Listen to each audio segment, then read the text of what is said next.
House of Representatives reconvenes, receives 3 referrals from the President for consideration and approval.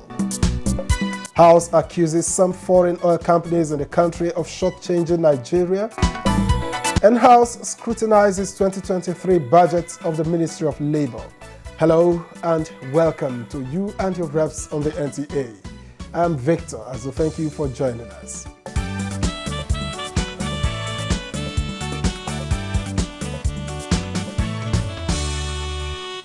The House of Representatives at its reconvened sitting received 3 referrals from President Muhammadu Buhari for consideration and approval.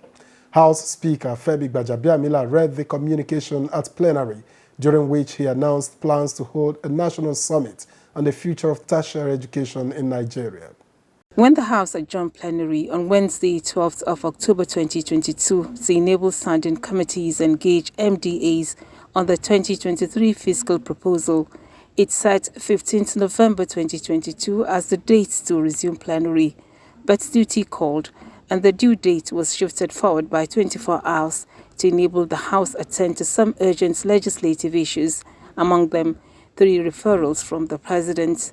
These are the 2022 budgets of the FCT, the 2023 budgets of the NDDC, and an amendment to the Code of Conduct Tribunal. The FCT 2022 budget proposal prioritizes improvement in healthcare services, job creation, youth empowerment, social welfare services, education, and increased productivity in agriculture.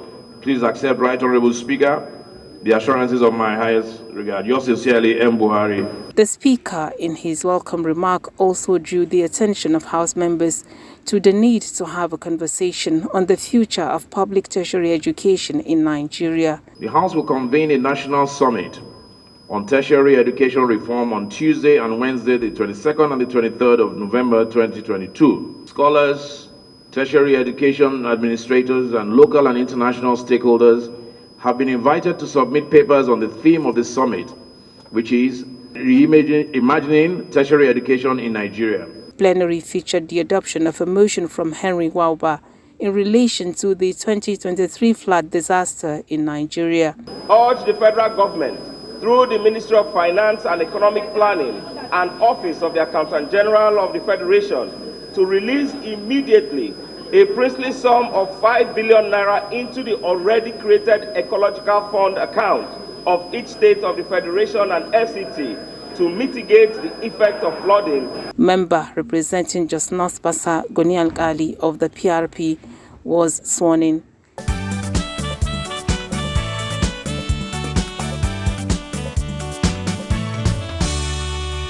Elsewhere, the House of Representatives Committee investigating joint venture operations and production sharing contract has alleged that oil companies operating in Nigeria have enjoyed capital allowance running into billions of dollars, in spite of not being in possession of certificate of acceptance of fixed assets, CAFA.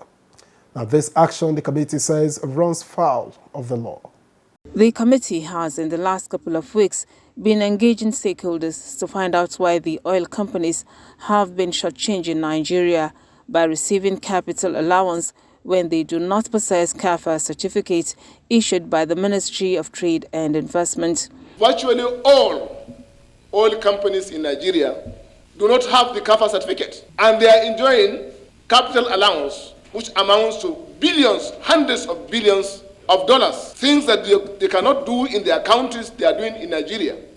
The Federal Inland Revenue Service, it added, has made public all guidelines on the issue.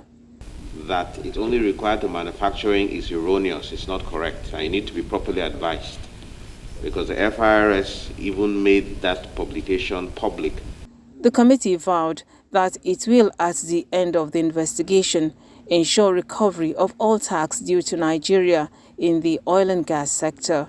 In another development, the House Committee on Public Procurement says the Bureau for Public Procurement must be adequately funded to enable it to have in place a database of all federal contractors. The 58 million naira allocated to the Bureau for Capital Project for 2023, it says, is inadequate considering its responsibility of surveillance and monitoring of projects. The only losers in this situation when an agency like this is underfunded is Nigeria as a whole. Yes. It is not just the agency, but it's Nigeria and Nigerians as a whole. The Public Procurement Act 2007 mandates the Bureau to introduce, develop, update, and maintain adequate technological innovation at achieving transparent, fair, competitive, and value for money practices for the procurement and disposal of public assets and services. The Bureau's allocation for capital is less than what was approved for 2022.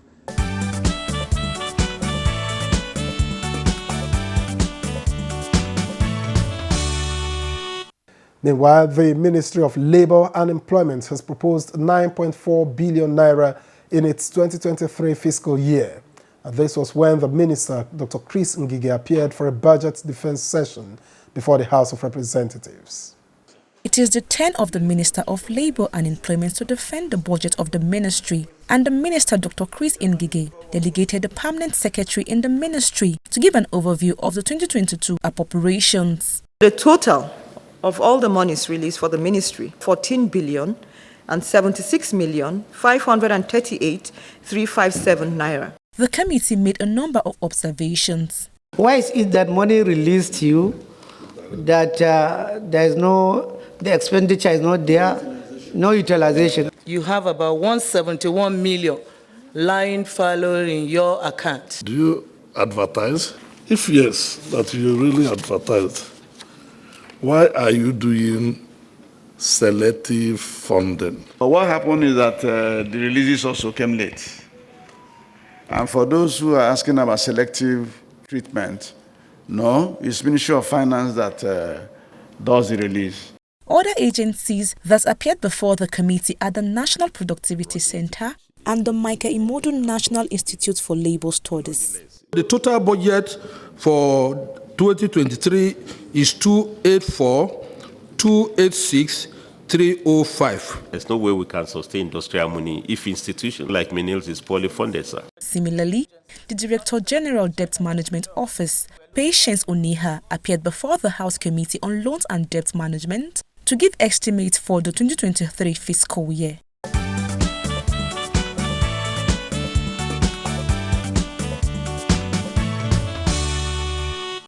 And as the National Assembly gradually concludes the 2023 budget defense session, we spoke with the member representing Amu Ward of the Federal Constituency of Lagos State, Ogane Ego, on the general principles of the budget and its implementability. This year's budget is it's not like any other budget. All we have this year is a budget, recurrent expenditure, overhead expenses, and that's all. Area where you have capital is like 20%, 30% of the previous budget. We have asked very often, why is it like that? They said government is spending so much money of petroleum subsidy, fuel subsidy. And so they don't have money for capital. Don't forget that it's capital that develops a country.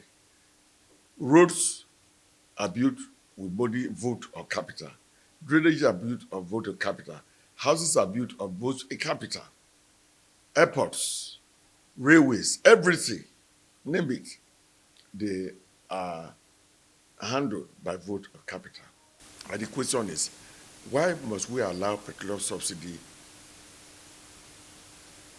to take the shine of our budget?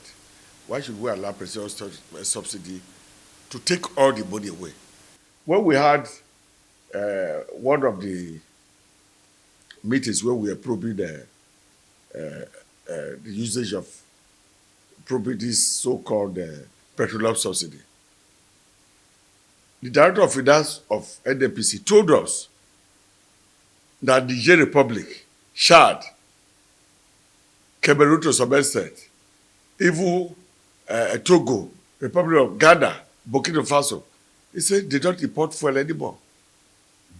They just get their fuel from the border. So what we are seeing is this: we are doing subsidy for the whole of West Africa and part of Africa.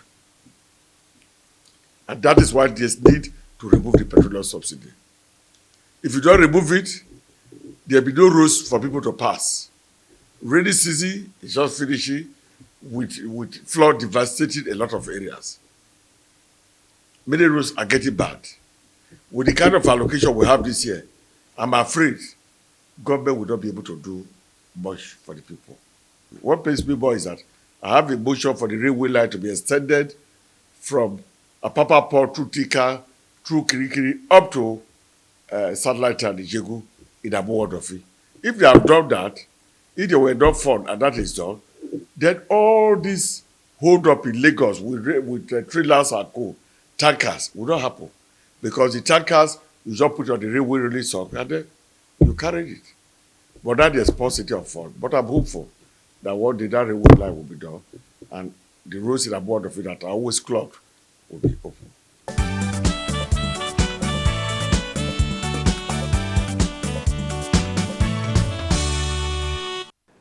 Nigeria operates a bicameral legislature, with each requiring concurrence of the other to get bills passed. But what are the major differences in the functions of both chambers? Chairman of the House Committee on Rules and Business, Abubakar Fulata, will tell us.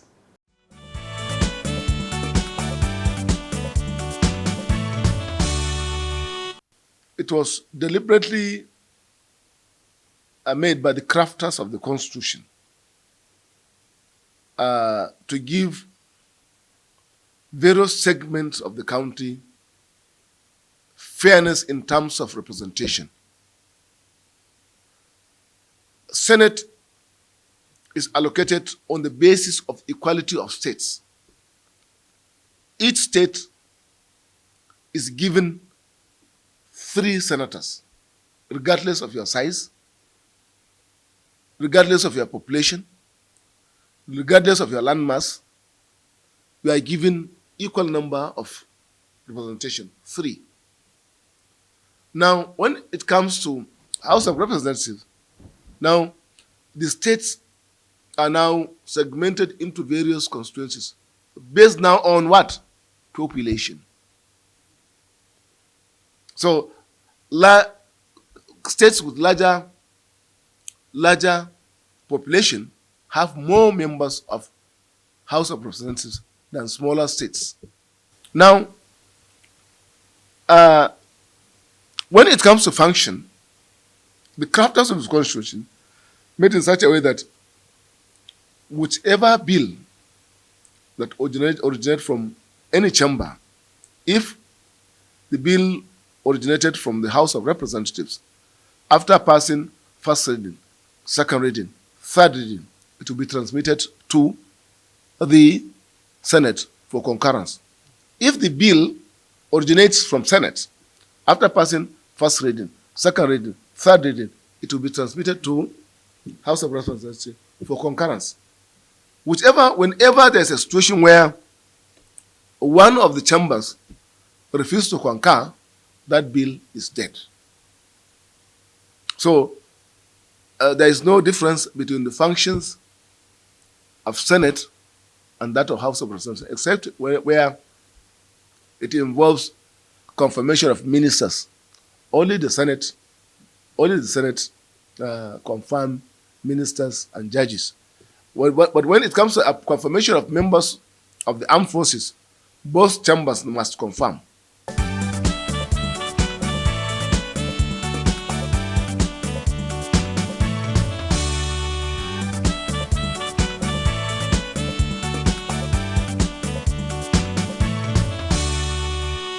Deputy Minority Leader of the House of Representatives, Toby Okechukwu, is urging the President to reconsider giving assent to the road reform bills. He says this is the only feasible pathway to funding road construction and maintenance. This road reform bill started in 1971 and a point driven by World Bank, and this is what is done in other jurisdictions. So unfortunately, people continue to hope that one way you get money to fund roads. No. You fund roads by road users. You fund roads by complement and grants by government and through budgetary process. You don't fund roads strict to censor on budget alone, because government doesn't have money. So That was the idea of the road fund bill. So when we passed it, we made sure that all MDAs that would have any objection to the bill were invited, including Nigerian Society of Engineers, Ministry of Justice, CBN, road transport workers. We also invited, in fact, it was the Ministry of Work that hosted it because it was very important. And we had tried the the creation of that road fund for a number of years. It didn't work. So when this was concluded, even Nigeria Economic Summit Group, they were very pivotal. It was passed the 8th Assembly. It was also passed in the 9th Assembly. In the 8th Assembly, Mr. President declined to sign those bills because he thought that there were some clauses that he didn't agree with. But when in the 9th Assembly, we reviewed those bills and they eventually passed again. And those considerations were taken into account. Unfortunately, it was declined again. As a matter of fact, I spoke with people in the Ministry of Work. They had agreed that this would be done. They were the people who funded and hosted the committee. In a multifaceted committee, including the FID. So everybody was frustrated that this could not be signed. And what is the consequence? The consequence is that today you have an outstanding liability of 765 billion of certificates generated in Ministry of Works that will need to be paid. Now you have a contractual commitment of over 10 trillion. Contracts are awarded. And your budget is not above 400 billion. So you are not even in a position to pay for the certificates you have generated. The Roads Authority bill is to create an outfit like a special purpose vehicle like the MPA that manages all the assets of government in roads. And what does this mean? It becomes a legal person that can borrow money and also lend money, that begin to undertake enterprises or road development, with private sector approach. They can go take loans, and when they generate money, they continue paying. And what's the consequence for the citizen? The roads are good. You might pay a little toll. You might also pay for road user charges and the rest. But it takes away the breakdown of vehicles on the road. It gives you proper management of the road assets. All damages or maintenance issues are taken on time. And then in these days where, because of bad roads and all, people get stranded, kidnappings and all those things will be abated. And the damage, the overhead that you run on your vehicles will be minimized.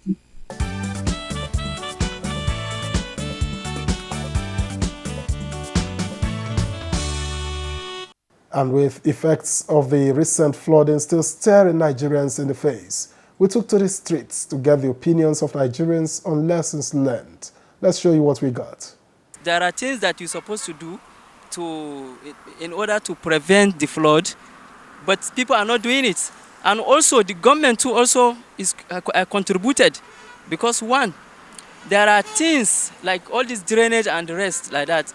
There are places that government supposed to construct the water drainage. You understand what I'm saying? But they are not doing it. And there are some places again that government constructed drainage, but people are what? People are dumping refuse inside, and this drainage blocked. So in the process of that, if water comes, it will overflow and cause flood. I saw some people crying from Easy Delta State and Bayelsa State. From there I said, no matter how cheap you can sell land to me close by the river, I will not buy it, because I will lose a lot of money that I spend there. The environment is sending a message to us, and part of it is what we're experiencing. High temperatures, high rainfalls, and unfortunately in some cases flood, because there is unbalanced temperature of across the world. So maybe we need to take climate change a bit more seriously. People should not build their houses near the river. That's the problem. I'm calling on Mr. President to look into the issue of dredging of River Niger and River Benue. The climate is changing. We need to mitigate all these actions, and we need to be very serious about it.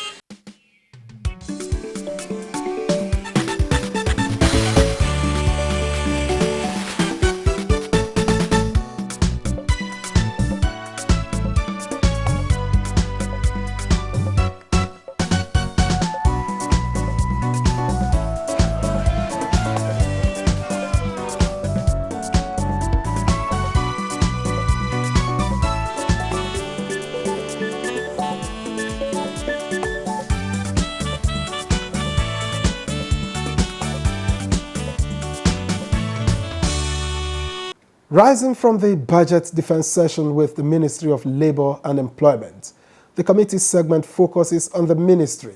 So we engaged Chairman of the House Committee on Labor, Employment and Productivity, Mohammed Ali Wudil, on the prospects and challenges of the ministry.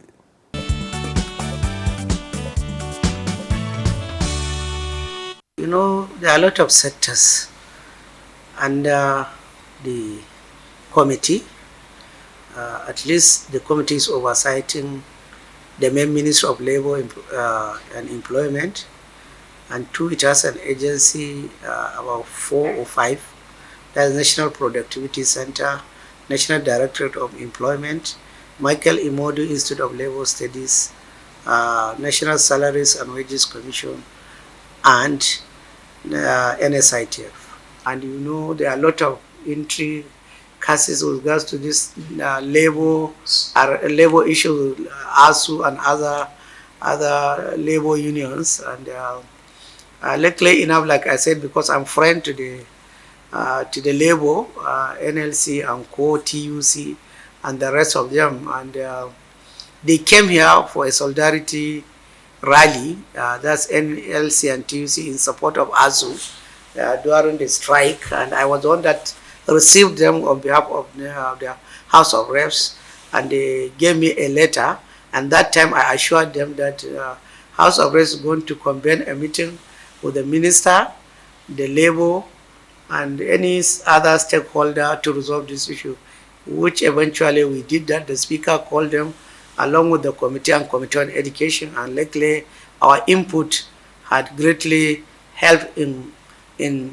assuaging and bringing back students into classroom. Like Michael Imodu Institute of Labor Studies, if you go to the place, luckily they have a new leadership under Comrade Aremu, and he's trying to bring back into life the institute, and we want to make it mandatory that all government, all labor leaders are supposed to undergo training.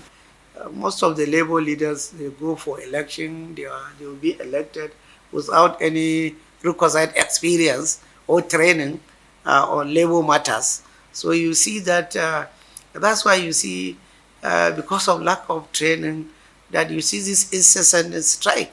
But I will not also say that there's no element of problem from the part of the government. You see, if you are representing government in terms of negotiation, you go and negotiate on something that you know is practically not possible, and you go and sign. You know who caused the problem? It's you now, or the government itself. Because so that now when I became chairman, I tried to make sure that any person that is representing government is supposed to bargain on something that is implementable.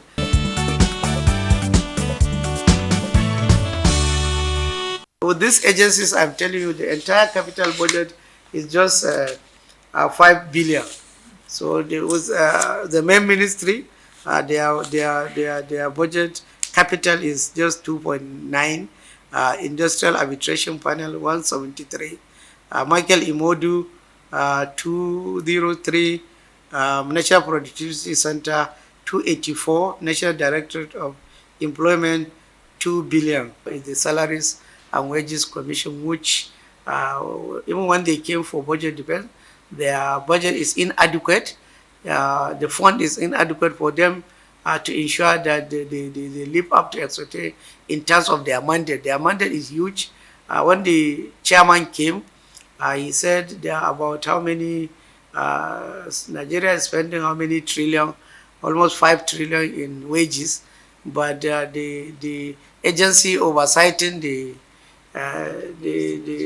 wages is capital, and all its budget is 200 or something. It has only, the staff is inadequate. How can you oversight that staff strength and but we made a case that they should be funded adequately.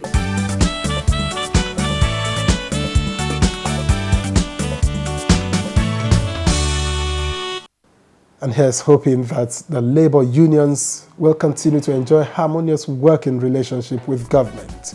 And that's where we leave it this week on You and Your Reps. We thank you for watching. I'm Victor, as we'll see you next time.